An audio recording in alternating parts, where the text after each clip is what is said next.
I grew up about a mile from the C.F. Braun complex here in Alhambra.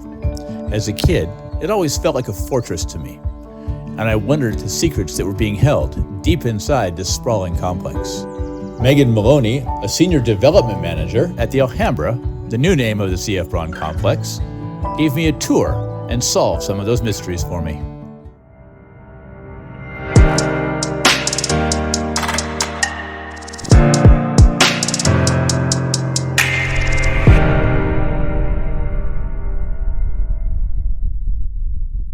The C.F. Braun Company moved here from Northern California to this beautiful location in Alhambra, California.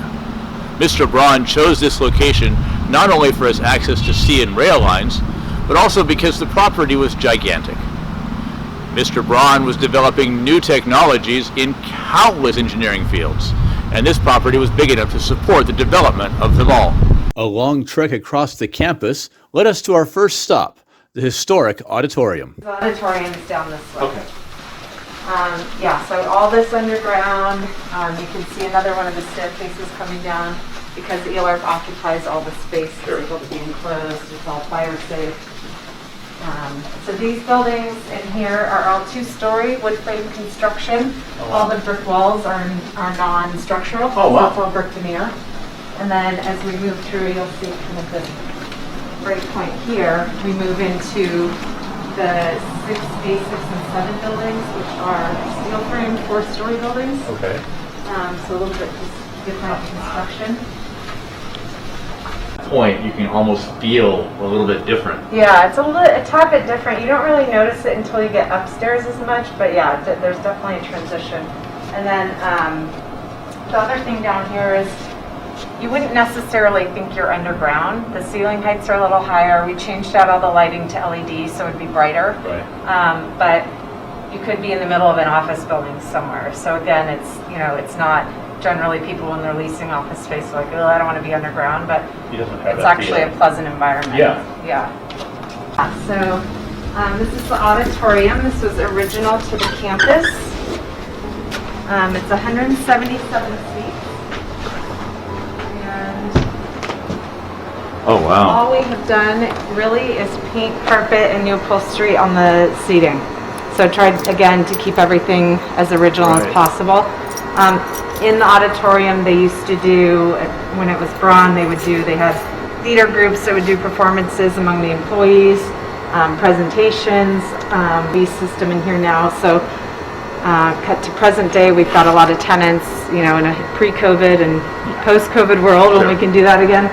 It really feels like an old time kind of like theater. Yeah. I mean that is just amazing, that look.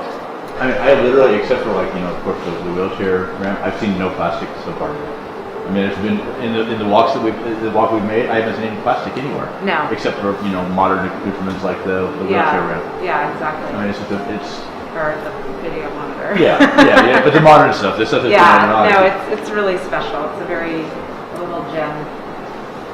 And it's surprising to me too, having been here, although I think the perception is that you can't come in and it's so, it's like this fortress when in reality it's open to the public. Right. There's so many people that drive by here every day, but they've never been inside. And when they finally do come inside, they're like, oh my goodness, I had no idea. Right. So gorgeous. I mean, the campus of course feels comfortable. I mean, it's a really comfortable kind of pleasant walk onto the campus. Just when we met at the very beginning, it was just like, I felt very at home. Yeah. And this, I mean, here's what's amazing to me is there's just so much that is period and preserved, but it doesn't feel old. Yeah. It's. I mean, look at that door. I mean, look at the detail. Yeah, the door frame and the wainscoting and the chair rail across it. It's outstanding. Yeah. Whenever we do space in these buildings, to the extent we need to do wood touch-up and everything, that's just something you don't run into that much. Yeah. And so it's always refinishing the wood to make sure it's still looking good because. There's wear and tear and things get bumped into. It's a functioning office building, so making sure that every so often we're doing a big old kind of cleanup and restaining and making it pretty. And the parquet floor, Yeah. that is just... Yeah, it's all held up very well. We have a wonderful crew. I think we've got one of the gentlemen on our... After some twists and turns in this windowless space, I was completely lost. But Megan led us to some underground tunnels that traverse the length and the breadth of the complex. Periodically, if we have a leak or something, we do have to do remediation. It's all fully contained, but there's no harm in anyone coming in here. My mom was an architect or an interior designer for years, so okay. But yeah, intimately familiar. Yeah, so as you can see, Look at that. all the water, all the gas, all now the data and telephone wires, everything runs through these utility tunnels so that it's not visible to the public. Our engineers can safely come and fix things when they need to, and it doesn't impede with anybody's business. That's a cool sign. Yeah, so you'll see too as we walk up, there's an entrance to every single building off of this utility tunnel. Oh, wow. So yeah, you can see like all these are all for the air distribution, all the cabling, water lines, everything. Sewer phone.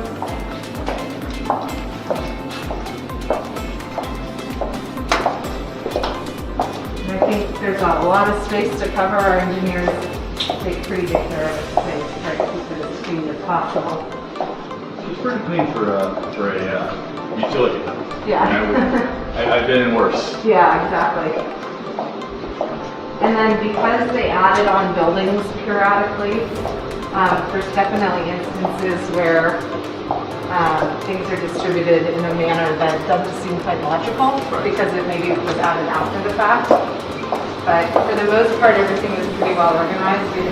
We certainly run into some surprises here and there, but that's to be expected. With 1 million square feet, Yeah. plus all of this stuff, I'm sure there's some... Yeah.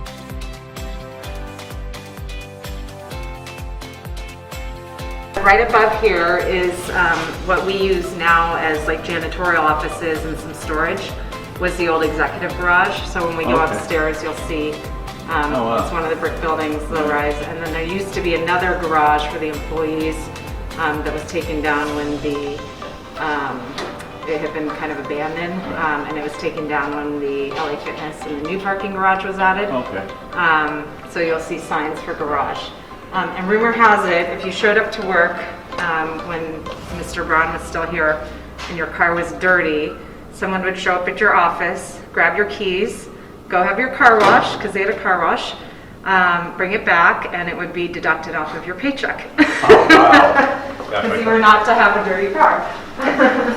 My car There used to be a research lab, again, attached, I think it was attached to the garage. Okay. Again, it had kind of been abandoned over the years prior to us taking ownership. It wasn't in a great state, and it certainly wasn't in any use, and there was no... The campus itself actually does not have a historic designation. It's part of a historic district. Right. But there's no architectural significance to it, even though we've tried to preserve that. Right. So this used to be the research building. I actually heard it was haunted at one point. Awesome. It's no longer there, but the sign is still here. Oh, darn. So that would be That might be the first. just the northernmost office building on campus. Okay, so this is right near, like, where the Sears Cube is. Just to the north. So we're heading east right now, and then Sears is to the north. Awesome. I normally got a great sense of direction, but Yeah. this is... Oh. So this is cool because it has the original wallpaper. Oh, wow. The carpeting we have not replaced, just because people are down here with dirty engineers are coming down here, but it's a beautiful architectural piece in the property. Certainly not something you would expect to see leading to a utility tunnel. No, not at all. So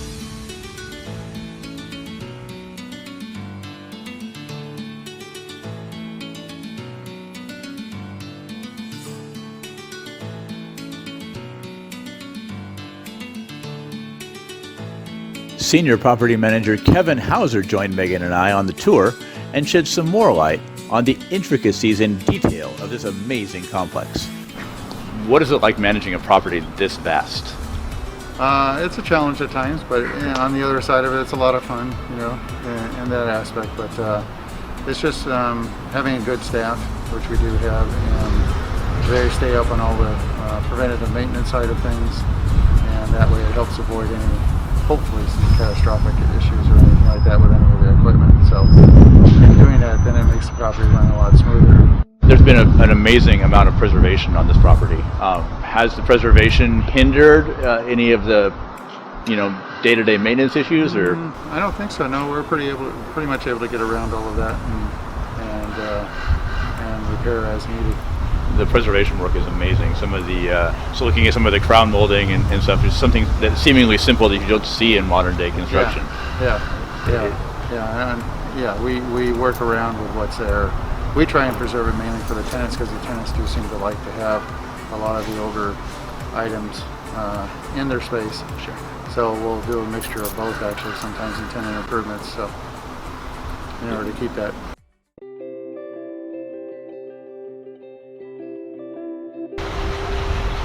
I came to the CF Braun complex here in my hometown of Alhambra, California, to look at some unused tunnels and a vintage theater. I didn't know that I would find an amazing piece of historic preservation right here in the heart of Alhambra.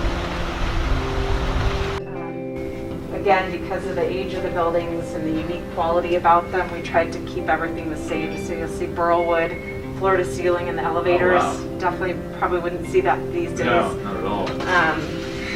Brass. So just, again, it's had some wear and tear, but to the extent we could preserve it as best as possible, we've done that, and this is all the original. And then just put in hard flooring from what used to be in there. But the burl wood is really beautiful. Yeah, that is. Back in the day, large sitting areas for women's restrooms, because this is where they were to come and hang out. Right. Graffiti and stuff on here, is that like just from people coming in here and? Yeah, because we do have a lot of, especially when we've got, these are the Regional bathrooms center. for the auditorium. Oh yeah, and regional center. So I'm sure. unfortunately, yeah. So like I said, every so often we'll have to take things out and kind of refurbish. But right now it's occupied by Platt College, and it's used more as, was a library, but more kind of study space for the students. So I'll open up here so you can take a look in. This is unique to this building only, so it has a mezzanine level. Oh wow. And you can see I love the way the light fixtures are.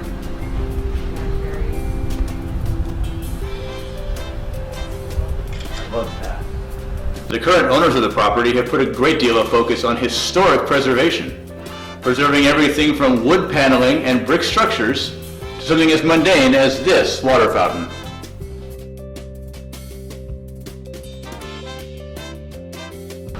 And these wooden benches.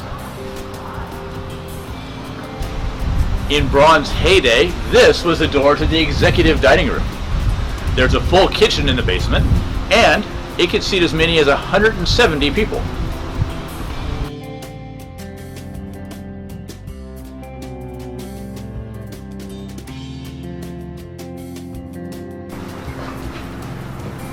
Mr. Braun passed away in 1954. Since then, the CF Braun Company had been owned by several organizations, including Halliburton and the Kuwaiti royal family. While no longer housing the CF Braun Company, the property houses 45 tenants ranging from government agencies to colleges to the East Los Angeles Regional Center.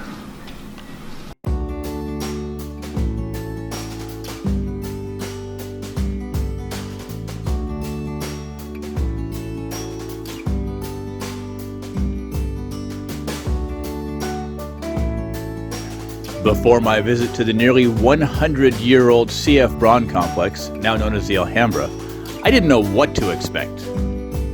What I found, the secrets inside, amazed me. It wasn't a fortress, and it's open to the public. I'll definitely be back.